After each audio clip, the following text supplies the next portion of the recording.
Alors, les éditions Quartier Libre. Donc, moi, je suis éditrice depuis 25 ans, mais surtout en jeunesse. Et j'ai créé cette maison d'édition de littérature contemporaine française il y a quelques mois, puisque le premier titre, Le cœur quand il explose, est sorti en janvier. Le temps que nous avons en avril. Et Le regret des astres de Simon Fuleda, que je vous présente aujourd'hui, est donc à paraître le 21 août. Donc les éditions Quartier Libre, c'est une maison d'édition qui publie des romans de l'intime et j'espère des voix nouvelles d'auteurs et d'autrices qui j'espère compteront demain. Ce qui m'intéresse, c'est de découvrir ces nouveaux auteurs et de les accompagner dans leur écriture. Alors, Le regret des astres, c'est l'histoire Déjà, c'est un premier roman. C'est l'histoire d'un jeune homme qui sort un soir, une nuit, sur son balcon, qui regarde le ciel et qui constate que toutes les étoiles ont disparu. Et donc il est absolument bouleversé, d'autant plus que cette découverte n'a l'air d'inquiéter que lui.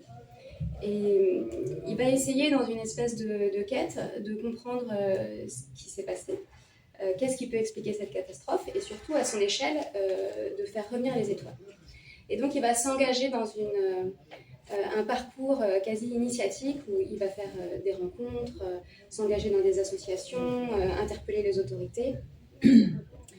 Et ce cheminement, petit à petit, va évidemment lui apprendre à grandir, lui faire se découvrir lui-même, découvrir un rapport différent au monde, aux gens qui l'entourent, à ses amis, à ses amours. Je vais vous lire juste le début, peut-être le premier paragraphe. Le premier soir, personne ou presque ne s'en est aperçu, à part sans doute dans d'obscures villes côtières, où leur disparition a sauté aux yeux d'un marin rentrant au port.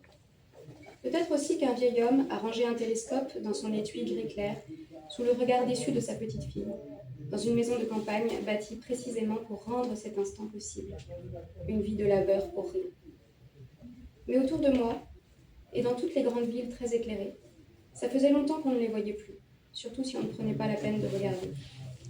On oublie même l'étoile du berger, alors qu'elle est la moins timide. Si par extraordinaire on se pose la question, on se dit que le ciel est couvert, qu'elles sont bien là, quelque part derrière les nuages. On a toujours vécu avec. On ne s'imagine pas qu'elles puissent se dissoudre dans une grande tache d'encre noire.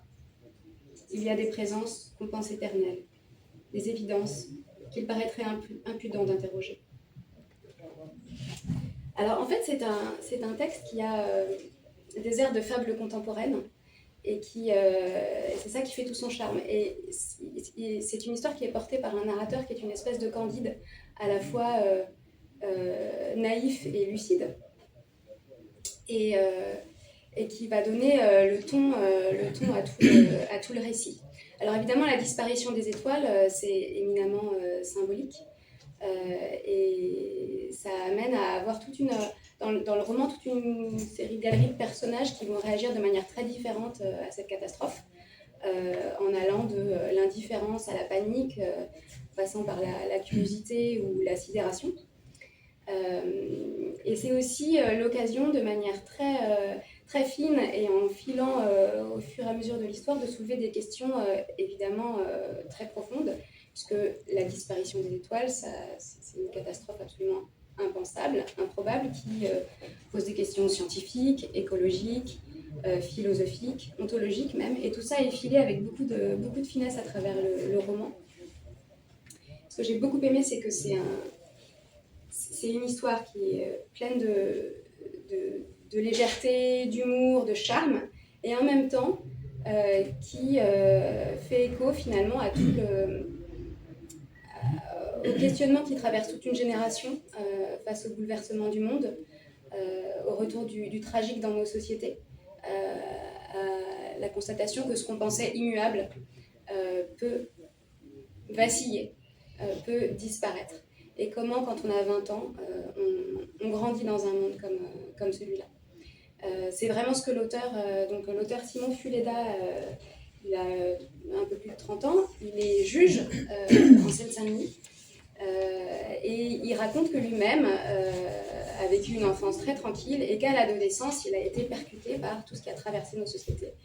Le terrorisme, les pandémies, voilà, des choses extrêmement graves et qui ont bouleversé le socle sur lequel il pensait pouvoir grandir. Donc, un roman absolument lumineux. Le regret désastre, c'est l'étymologie du mot désir. Et le désir, c'est ce qui traverse toute cette histoire. Le désir, pourquoi? Parce que finalement, c'est ce qui permet de tenir debout. Le désir, l'engagement, l'amitié. Et donc, c'est un roman qui, à la fois, vous habite longtemps après la lecture parce qu'il est plein de charme et plein d'espoir. Et en même temps, il a une profondeur et une justesse par rapport à ce qui habite aujourd'hui les générations qui vont devoir traverser les années à venir. Voilà.